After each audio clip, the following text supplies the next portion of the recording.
Hi there. I thought it'd be great to try a port. So I've got here a bottle of Fonseca's LBV Late Bottled Vintage port. This is the 2012 vintage. So it's a port from a single vintage, but instead of being like a vintage port that is only aged in barrel or pipe, as they call them, for 1 to 2 years, this will have spent 4 to 6 years in large oak vats. And the point of that is to soften the port, but not to the extent that it becomes like a tawny and it loses all its colour and it loses its red fruit and becomes more sort of figgy and smoky and a little more dried out and loses a little bit of body. This is still a sort of a ruby style of wine,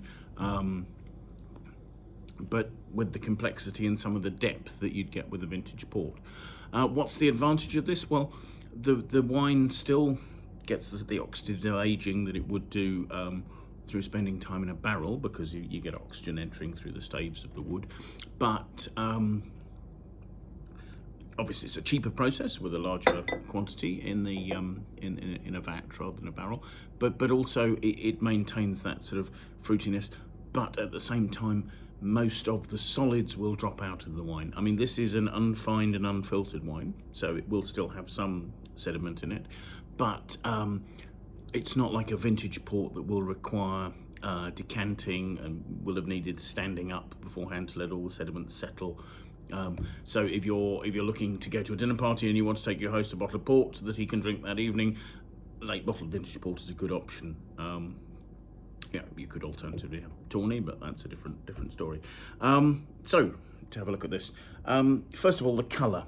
I mean, this has got a fantastic, deep, virtually opaque sort of black to ruby colour there. And as I swirl it, you might be able to see there that sort of there are legs forming on the glass. Now that's a function of the fact that it's 20% alcohol. It has high sugar. There'll be plentiful tannins. There's probably quite a bit of glycerol in here as well. So it's a good viscous wine there. To smell it, you've got powerful aromas. There's sort of a licoriceiness. There's a raisiness. There's black to red fruit, sort of in a sort of a plum, damson, bullace sort of style there. So sort of ripe red to black fruit. What else have you got? You've got a hint of spiritiness actually on the nose.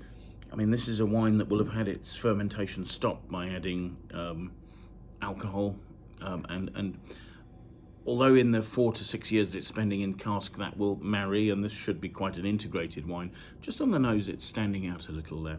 To taste it,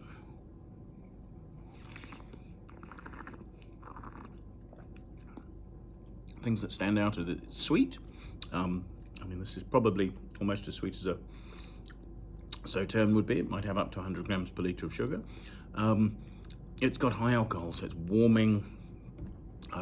It's full-bodied, but actually there's nice fresh acidity. I can feel myself salivating. It would be quite cloying without that, and that's one of the functions of the Douro Valley, that it's a very hot region, but being at altitude and having the presence of the river, there are cooling influences that keep the grape varieties sort of nice and fresh, as long as they're not picked too late. Although there's plenty of sort of raisiny notes in this that suggest that there's good ripeness in this fruit. What else? Nice length.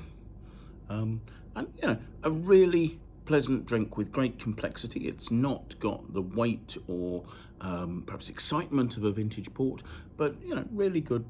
And just as a tip for matching, I have some Roquefort cheese, so blue vein cheese. It's classic match with a port in terms of the saltiness of the cheese, of blue cheese or Roquefort or something like that, complements the sweetness and the richness of the fruit in the port. So to all of you, wherever you are, enjoy a glass of port occasionally, and hopefully see you again. Bye now.